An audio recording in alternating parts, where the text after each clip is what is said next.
শুভ সকাল বন্ধুরা, কেমন আছো সবাই? আশা করছি তোমরা যে যেখানেই আছো প্রত্যেকেই খুব ভালো আছো। আমিও বেশ ভালোই আছি। আজ আরো একটি নতুন ব্লগে তোমাদেরকে জানাই অনেক স্বাগত, অনেক ভালোবাসা। তো এখন ঘড়িতে সময় হয়েছে সকাল ৬টা মতো, আর তোমাদেরকে সাথে নিয়েই ব্লগটা শুরু করছি। তো এদিকে রান্নাঘরে এসেই এখন আমি রান্নাঘরটা ক্লিন করছি। তো সকালের আশেপাশে কাজকর্ম এখন আমি শুরু করে দিয়েছি। আর ঘুম থেকে উঠেছি ৬টা বাজার আগেই। তো যাই হোক, ব্রাশ ট্রাশ সেরে আমি এদিকে এসেছি এখন ঘর পরিষ্কার করতে। তো প্রথমে আমি রান্নাঘরটা মুছে নেব, তো তারপর বাসন-কোসন মাজবো। তো তার আগে আমার উঠানটা ঝাড়ু দেওয়া হয়ে গেছে। তো সকালবেলায় যে সমস্ত কাজকর্মগুলো থাকে সেইগুলোই একের পর এক করার চেষ্টা করছি।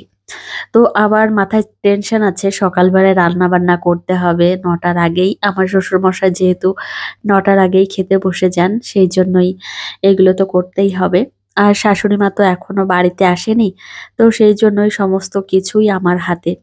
তো আমার হাতেই সমস্ত কিছু করতে হবে, সেই জন্য ভেবেছি সময় নষ্ট না করে সব কাজগুলোই করব। আর আমার শাশুড়ি মা বাড়িতে কবে আসবে তার কোনো ঠিক নেই, কেননা দিদির শরীর ভালো নেই, সেজন্যই এখনো ঠিক নেই যে কবে আসবে। আর এদিকে দেখো পুজো চলেই আসলো, মেয়ের জন্য একটা জামাও এখনো পর্যন্ত কিনতে পারিনি। বাড়ি থেকে কখন বেরোবো, ৩ বেলা রান্না বান্না, সবাইকে খেতে দেওয়া, মেয়েকে খাওয়ানো, নিজে খাওয়া, এই সমস্ত করতে করতে না বিকাল ৫টা বেজে যায়।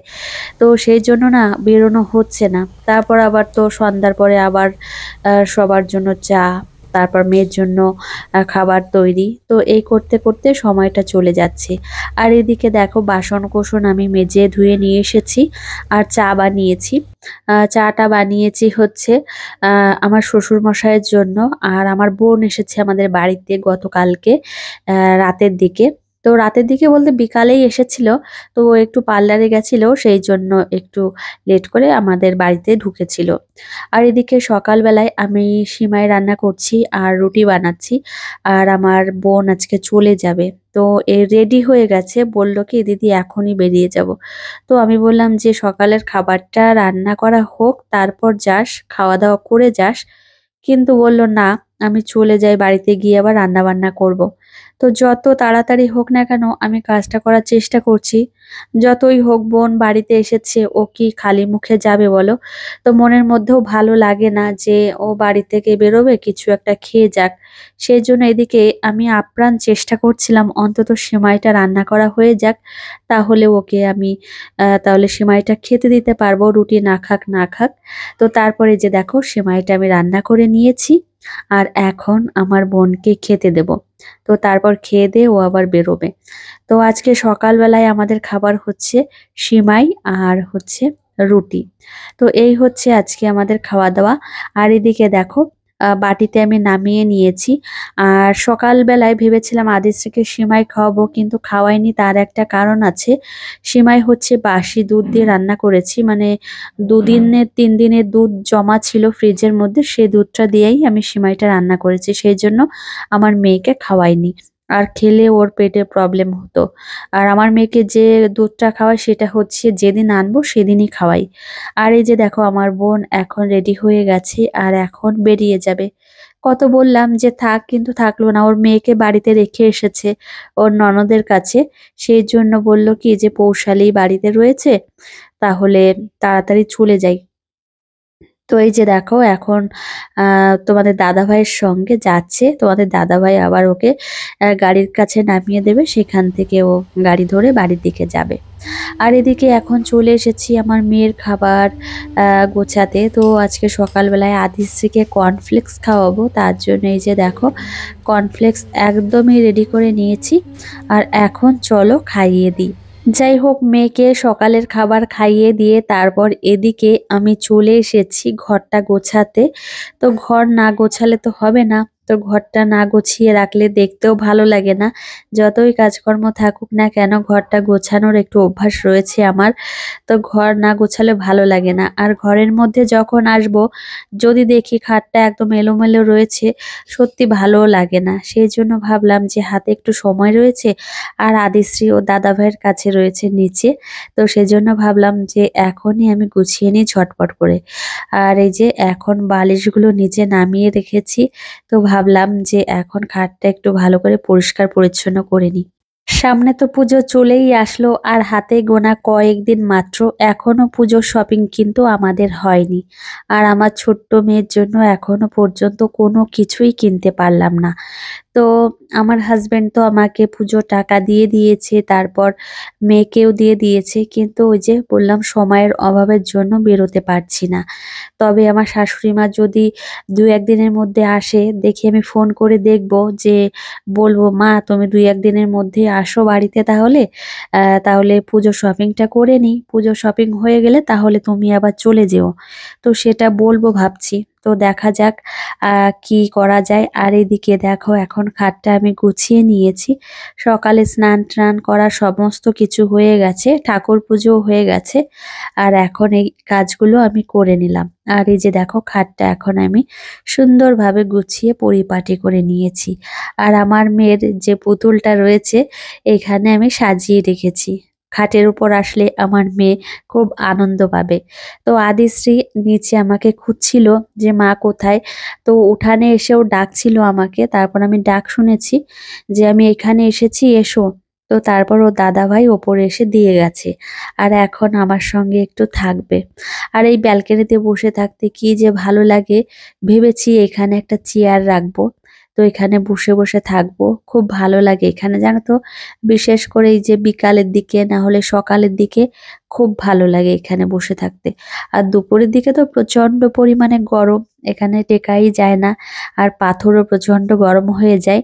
তো সামনে শীতকাল আসছে, শীতকালে এই ব্যালকনিতে বসে খুব ভালো লাগবে। আর শীতের রোদ্দুর খুব ভালো লাগে। তো যাই হোক, মেয়েকে নিয়ে এখানে একটু বসে রয়েছি। এই প্রায় ১০-১৫ দিন ধরে আমি ব্লগ সেইভাবে দিতে পারছি না, প্রত্যেক দিন কন্টিনিউ দিতে পারছি না। তার তো কারণ অবশ্যই আছে। আর কারণটা তোমরা অবশ্যই জানো যে কি জন্য আমি দিতে পারছি না। আশা করছি এই সমস্যাটা না মিটলে আমি ঠিকঠাকভাবে দিতেও পারবো না। আর আরেকটা বিষয় কি জানো তো, আমার শরীরটাও তো ভালো নেই। আমার তো অপারেশন হওয়ার কথা রয়েছে পুজোর পরেই। তো আমি মাঝখানে ডক্টর দেখিয়ে এসেছি, তোমাদেরকে আর দেখানো হয়নি যে আমি ডক্টর দেখাতে গিয়েছিলাম। তোমাদের সঙ্গে শেয়ারও করা হয়নি। তো ডক্টর আমাকে বলেছেন যে যত তাড়াতাড়ি সম্ভব অপারেশনটা করিয়ে নিতে, তাহলে আমারই ভালো হবে। আর ডক্টর দেখিয়ে এসেছি, মেডিসিন দিয়েছেন অনেক ধরনের, তোমাদের দেখাবো যে কি কি মেডিসিন দিয়েছে। তবে আজকের ব্লগে আর হবে না, পরের ব্লগে আমি দেখিয়ে দেব। আর এই যে দেখো আমার মেয়ে আমার সঙ্গে একটু দুষ্টুমি করছিল। তো তারপর এখন আবার নিচে চলে এসেছি, কেননা এখন আমার মেয়ের খাওয়ার টাইম হয়ে গেছে। তো যতই আমার কাজের চাপ থাকুক না কেন, আমি সবসময় চেষ্টা করি মেয়েকে টাইম টু টাইম খাওয়ানোর। তো সবসময় চেষ্টা করি, আমি চাই না যে মেয়েকে কষ্ট দিয়ে অন্যান্য কাজকর্মগুলো করব। আমি চাই মেয়েকে আমি খাইয়ে দাইয়ে তারপর বাকি কাজগুলো করব। তো ওই জন্য টাইম টু টাইম করার চেষ্টা করি। আর বাচ্চাদের একটু সময় মেনটেন করে খাওয়ালে না ওদের শরীরটাও ভালো থাকে, বা সময় মেনটেন করে স্নান করালে খুব ভালো হয়। একটা রুটিনের মধ্যে রাখলে ওদের শরীর স্বাস্থ্যও ভালো থাকে। আর আমার মেয়ের জন্য এই যে দেখো ডিম সিদ্ধ করে নিয়েছি আর খোসা ছাড়িয়ে এইভাবে কেটে নিয়েছি। আর এটা হচ্ছে পোলট্রির ডিম। দেশি ডিম তো শেষ হয়ে গেছে বেশ কয়েকদিন আগেই। আর এই যে দেখো এখন মেয়েকে খাইয়ে দাইয়ে স্নান করিয়ে ওকে আমি ঘরে রেখে এসেছি। আর এখন আমি চলে এসেছি রান্নাঘরে, কেননা আমার রান্না করতে হবে সেই জন্যই। আর আজকে ইলিশ মাছ নিয়ে এসেছে। আর একটা কথা বলে দিই, আমাদের বাড়িতে একটু ঘন ঘনই ইলিশ মাছটা নিয়ে আসে। তো আমাদের বাড়িতে সবাই ইলিশ মাছটা খেতেও পছন্দ করে। তো ভেবেছি আজকে অন্য টাইপের রান্না করব। তো প্রত্যেকদিন তো তরকারি বা সর্ষে বাটা ঝোল এই সমস্ত করি। তো আজকে ভাবলাম যে আমি একটু ভাপা করব। তো কিভাবে কি ভাপা করি সেটা তোমাদের সঙ্গে একটু শেয়ার করব। আমি যেভাবে করি তো আমার মনে ইচ্ছা হলো যে তোমাদের সঙ্গে একটু শেয়ার করি। বেশিরভাগ সময় তো আমি রান্না-বান্না দেখাই যে কি করছি, কিন্তু সেইভাবে কিভাবে কি করলাম সেটা দেখাই না। তো ভাবলাম যে আজকে তোমাদের সঙ্গে একটু দেখাবো কিভাবে ভাপা করব।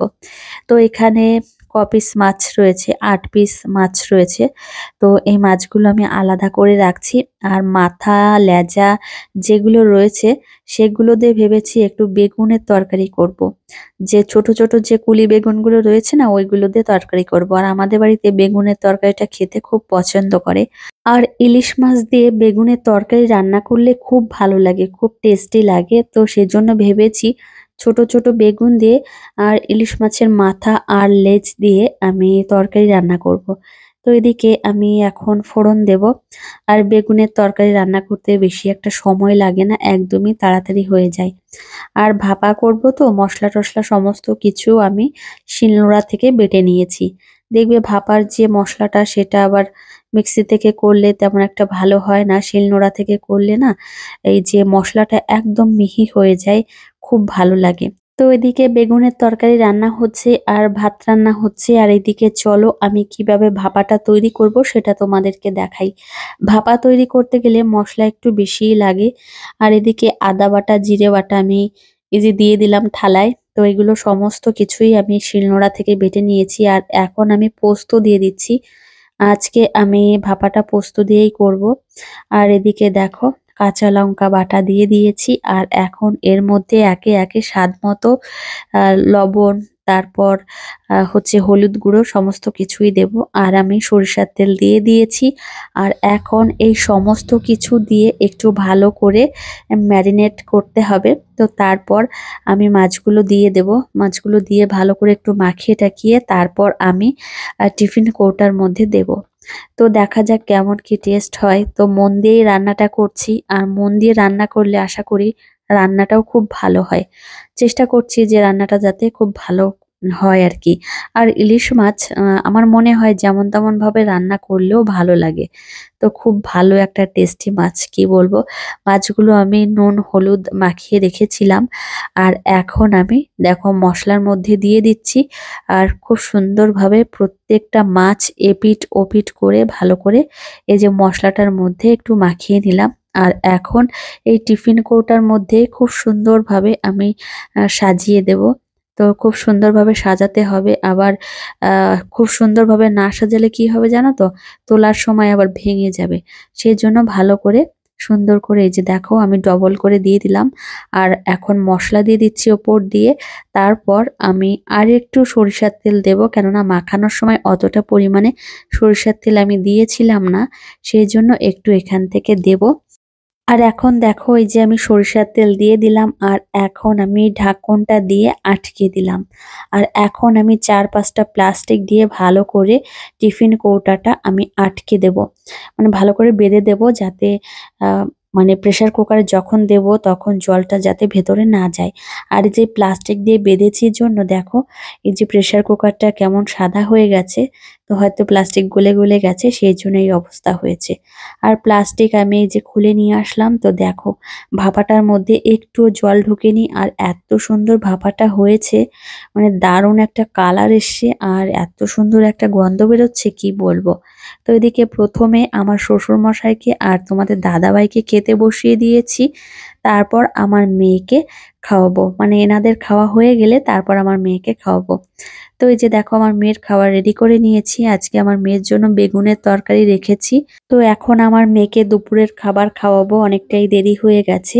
আর চলো বন্ধুরা, আজকের ব্লগটি এই পর্যন্তই। টাটা।